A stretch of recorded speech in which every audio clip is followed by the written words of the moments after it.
So mga boss, ito na yung controller natin. Itong King Kong natin 24. Ito yung ano nyo, brand nyo, American Live. So ito yung USB natin na program natin bago lang doon sa software gamit si Shooty Creator. So yung una, i-ano muna natin, i-plug in. So dyan sa pag-plug in mo, makikita mo kung gumagana siya is talagang umiilaw yung USB.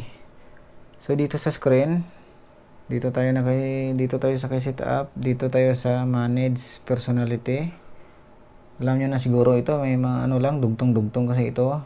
A, B, C, D, E. So si personality manage is makikita nyo dyan, letter D, click natin.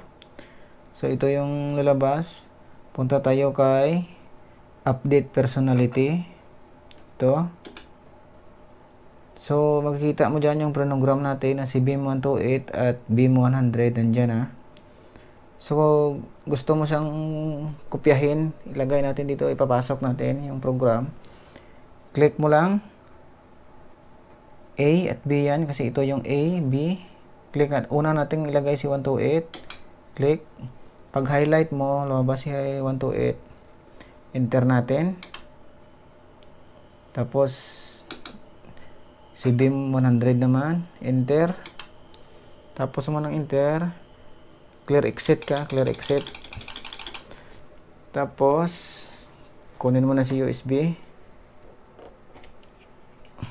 Tapos tingnan natin kung pumasok nga si USB. Balik tayo ulit dito. Setup. Setup personality manage. Dito tayo sa edit personality. So dito sa edit personality, so makikita natin dyan si BIM128 at BIM100.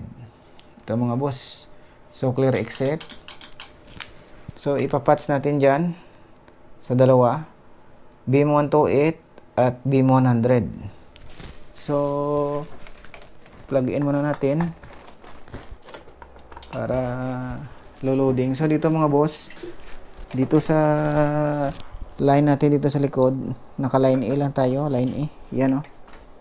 Yan yung cord natin papunta doon. Tapos, itong dalawa na link ko lang dyan.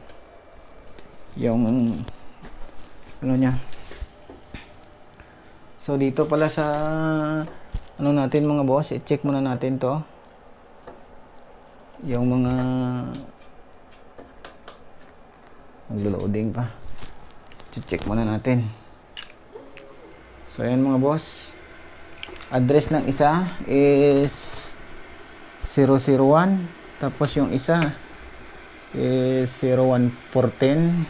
So dito channel, dito lang tayo sa 1. Huwag niyong kalimutan ito mga boss, oh. Dapat nakaangat palagi ito para makapasok yung program nyo. Si master mix nyo to, parang ano niya, grand, tawag na grand.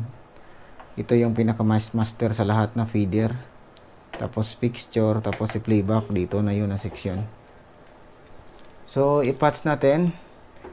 Diyan, gawin natin yung fixture 1, fixture 2. So dito, may nakalagay dito fixture. Kita nyo si fixture dyan. Ang fixture natin hanggang 16. So dito naman sa page fixture, pag may pagpapilian ka 0, 1, 2, 3, 4 hanggang 5. So dito tayo kay 1. Punta tayo kay patch. So dito pala, dapat pag mag-program ka dito, hindi siya naka-mode attribute. Gawin natin tong pro. So dito ka mag-set, i-click mo tong button na to, attribute label. Kulay green. Pag magkulay green na siya, ibig sabihin pro, pwede ka nang gawa ng program para papasok. So, unang natin gawin, click si patch. Dito tayo kay patch fixture, letter B. Labas na yung program natin, yung personality ni BIM128. Ito siya, DMX001 yung address niya. Line A mga boss ha, dapat huwag niyong kalimutan to, baka maka-line B kayo, tapos line A yung linya nyo doon, hindi yan papasok, hindi gagana yung ano nyo, line A. Si 001, ayan si 001, yung 128. Click mo si scene, isang beses lang. Tapos dito pagpipilian mo kung saan mo sila ilalagay. So ilagay natin siya dito sa fixture 1. Click mo lang si fixture 1. Pag click mo niyan, isang beses lang. So dito yung susunod mo na fixture is 14. So doon na-set ko na yon, ginawa ko na yung 14. Ayan mga boss oh, A0014 oh. Yan. Click mo natin ulit kung saan natin gusto. So gusto ko dito ko ilagay sa number 3. Click ko lang to. Yan. Yung susunod kung mayroon marami ka pang ilaw, 27 hanggang maubos yung ilang ilaw yung gusto mo. So ayan. Click mo lang si clear exit, clear exit, clear exit, clear exit. Pagkatapos sa kay clear exit mga boss, i-click natin yung ilaw natin. Unahin natin si itong si 128. Click mo. Pag umilaw, ibig sabihin nandyan siya. So gusto natin siyang pagganahin, hanapin natin si locate. Click mo si locate. Pag click ko kay locate, tingnan nyo mga boss. Yan. Tama siya. Yan na siya. Umilaw na siya. Pumasok na yung program natin. So yung isa namang isang beam naman, click tayo ng number 3 natin nilagay yun, di ba? 3. Off muna natin yung isa. Ganun pa rin. Click mo pa rin si locate. Ito kasi yung ginawa ko, hindi ko sinabay-sabay kasi iba yung program dito sa kabila, iba din dito. So mas maganda pag bumili ka ng beam o kahit anong mang ilaw, isang brand lang para isang program lang, pagana mo na kaagad. Hit natin si locate. So ayan mga boss, raraning siya, nag-strobe. So punta muna tayo kay shutter. So dito si shutter is naka 255. Letter B ha, ito yung will be natin, A, B, tapos itong B na Victor. So babaan natin siya. Sige, tingnan mo. Bababaan ko konti-konti na lang. Gawin natin siyang 0 para pareho na silang mag-ilaw ng ganyan, kulay puti. So pagsabayin natin sila, hit natin si beam 128. Beam highlight natin. Punta tayo kay pan and tilt sa mga galaw niya. Ito. So dito tayo kay pan and tilt na. B at C, dito tayo sa letter A kay tilt.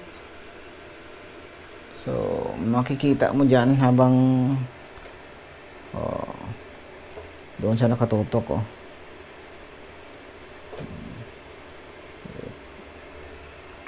sabay-sabay. Dito naman tayo ulit sa panning. Si panning, habang gagawin natin siya 60 siguro. 60. Yan na, 64. Tapos tutok natin doon kasi masakit sa to Hop. Balik natin, tutok natin dyan.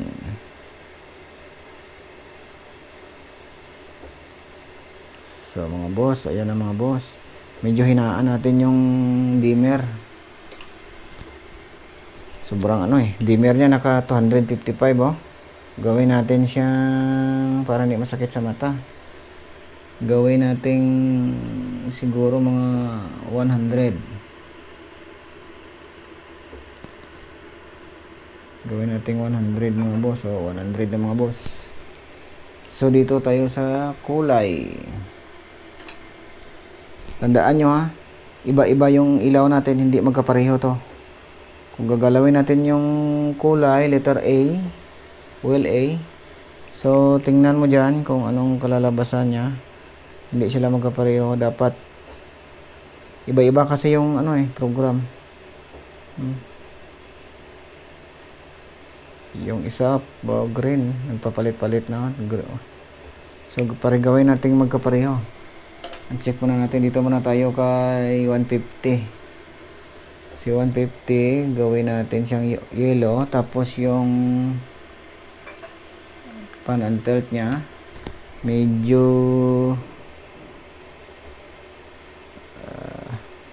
doon natin siya tutok sa kabila.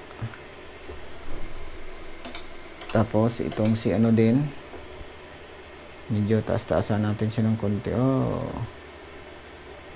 Dito natin siya itutok sa kabila din. Yan. Yan.